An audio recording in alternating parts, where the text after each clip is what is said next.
Pour lancer TA, vous pouvez cliquer sur n'importe quelle icône ici présente.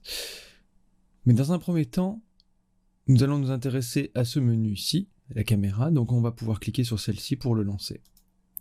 Automatiquement, vous avez TA Render qui se lance. Voilà, comme ceci.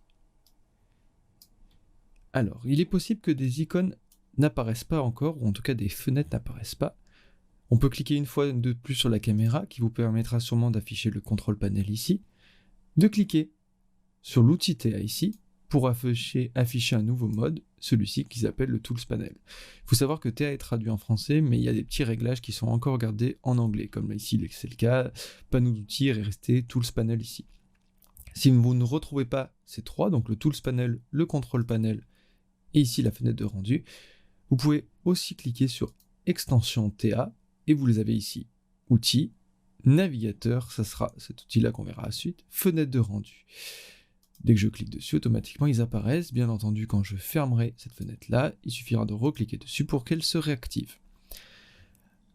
Vous avez la possibilité de les ranger un petit peu mieux.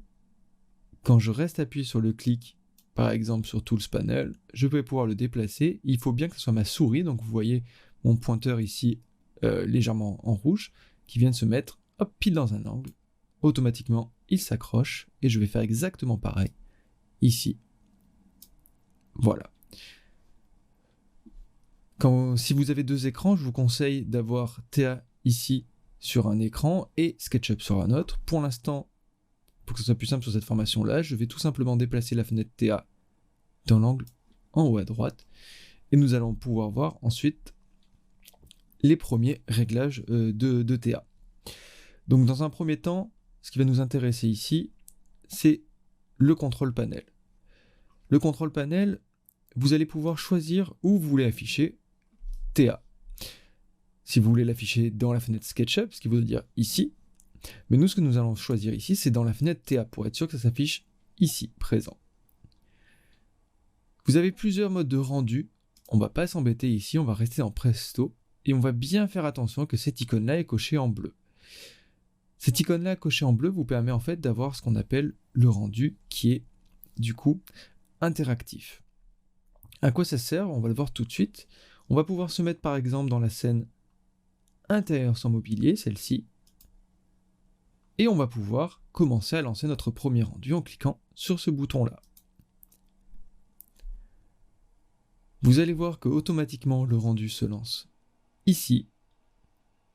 Alors plus ou moins propre, je vais d'ailleurs tout de suite désactiver ça vu que je vais vous le montrer par la suite. Donc plus ou moins propre.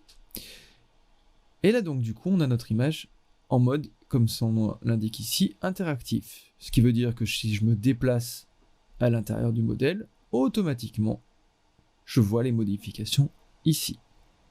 Si je me retourne, c'est exactement la même chose, etc. etc. Pour désactiver le rendu, donc l'interrompre, je clique ici sur le petit carré, ce que je vais faire. Et automatiquement maintenant, je vais vous montrer ce qu'on appelle le mode définitif, ce qui veut dire que je vais cliquer ici, donc l'icône est grisée. Si maintenant je lance le rendu, vous allez voir qu'automatiquement, mon image met plus de temps à calculer. Et c'est ce qu'on appelle un rendu définitif, c'est comme si on prenait une photo. Donc du coup, je suis dans cette vue-là, si je zoome ou je dézoome, ça n'a aucun impact sur le rendu final. C'est ce qu'on verra dans un second temps, donc ici pour que ce soit très simple, on va arrêter le rendu ici. Et on va bien faire attention à toujours avoir, durant tout le reste de la formation, cette icône cochée.